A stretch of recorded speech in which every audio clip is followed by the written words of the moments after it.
Hello friends, my self Anees Ansari. आप में से और हम में से बहुत से लोग ऐसे हैं जो ये कहते हैं कि हमें नौकरी नहीं मिल रही है, बेरोज़गारी लगातार बढ़ती जा रही है। तो उन लोगों के लिए मैं ये मैसेज देना चाहता हूँ कि किन्हें चाहिए नौकरी या रोज़गार, किन्हें चाहिए, और जिन्हें चाहिए वो सामने आए। ये जिन्हें भी चाहिए वो लोग खुद अपने आप में झांक कर देखें कि वो खड़े कहाँ हैं। क्या आप लोग नौकरी पाने की कंडीशन में हैं? क्या रोज़गार पाने की कंडीशन में हैं? अरे आप लोगों को धर्म से खिलाफ या धर्म के पक्ष या विपक्ष में लड़ने से फुर्सत मिले तब ना। और इन सब कारणों में हमारी सरकार आपका बहुत सहयोग दे रही है। हकीकत में जो लोग बेरोज़गार हैं, नाकाबिल हैं, सॉरी नाकाबिल नहीं कहूँगा, काबिल तो है, लेकिन उनकी काबिलियत को छुपा कर रखा गया है। ऐसे लोगों में सरकार बहुत अच्छा काम कर रही है इन लोगों के लिए। जो वास्तविक मुद्दे हैं जिन पर चर्चाएं होनी चाहिए, उन पर से ध्यान हटा करके कभी ज्ञान मापी मस्जिद हो गया, कभी मंदिर हो गया, कभी ताजमहल खुदवाओ, कभी कुतुब मीनार खुदवाओ, हैं, कभी ये मस्जिद, कभी वो मस्जिद, कभी ये मंदिर, कभी वो मंदिर। यार 800 साल पीछे जा कर के वो लड़ाइयाँ चल रही हैं। तो रोज़गार किसे चाहिए? क्या ज़रूरत है आपको रोज़गार की भाई? अरे ऐसे बजरंग दल हैं, आरएसएस हैं, और अपना हिंदू युवा वाहिनी मंच है, अपना बिहिप है, विश्व हिंदू युवा परिषद, इतने सारे दल हैं। किसी में भी एडजस्ट हो जाओ, सैलरी आपको मिलती रहेगी, समाज सेवा में लग जाओ, नौकरी की क्या ज़रूरत है? मैंने देखा है, शायद आपने भी देखा होगा, लेकिन आपने नज़रअंदाज कर दिया। पिछले 18 महीनों की सबसे ज़्यादा जो खुदरा महंगाई है, 18 अप्रैल तक की अगर हम बात करें तो महंगाई के आंकड़ों ने पिछले 28 वर्षों का सर्वप्रथम रिकॉर्ड तोड़ दिया है। वो महंगाई आपके सामने है, आप देख सकते हो कि महंगाई किस चरम सीमा पर पहुंच गई है। अच्छा, ये तो महंगाई की बात हो गई।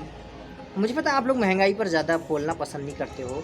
महंगाई से हटोगे तो किस पर बात करोगे फिर? कानून पर। कानून की भी बात देख लेते हैं। तिकोनिया हिंसा जो कि लखीमपुर खीरी में हुई थी, उसमें एक जो मेन आरोपी था आशीष मिश्र, सबने देखा कि उसने जीप चलाई और किस तरीके से रौंद दी गई किसानों पर। सबने देखा, मीडिया ने, प्रशासन ने, यहाँ तक कि प्रशासन के 2 लोग भी मारे गए थे, मैंने सुना है। और बहुत से लोग मरे होने के बावजूद भी, पत्रकार भी मरे थे उसमें, शहीद हुए थे, उसके बावजूद भी सबने देखा, इंटरनेट पे वीडियो फैल गया था, बावजूद भी उस पर आरोप साबित नहीं हो सके। इस चीज़ का क्या मतलब है? और कितनी गवाहों और सबूतों की ज़रूरत है आपको उस पर आरोप तय करने के लिए? चलिए कोई बात नहीं, हमारा मुद्दा ये भी नहीं है। वापस आते हैं अपने, हम पढ़ने लिखने वाले बच्चे हैं, एजुकेशन पर बात कर लें। हम हमारी बरेली की बात करते हैं। बरेली की जो एजुकेशन की व्यवस्था है वो आपके सामने है।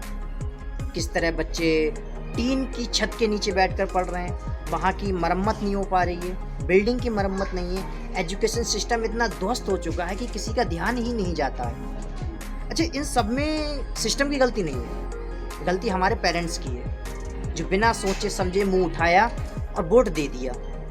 अरे ये तो सभी को पता है, सीधी सी बात है। सिविल सर्विसेज की जब आप तैयारी करते हो, आईएएस का पेपर एग्ज़ाम क्लियर करते हो, आईएएस का एग्ज़ाम क्लियर करते हो, तो एक ज़िला को संभालने के लिए दुनिया भर की किताबें पढ़नी पड़ती हैं भाई साहब, मोटी मोटी। और देश चलाने के लिए देश चलाने के लिए पढ़ने की ज़रूरत ही नहीं है, ये आप भी जानते हो।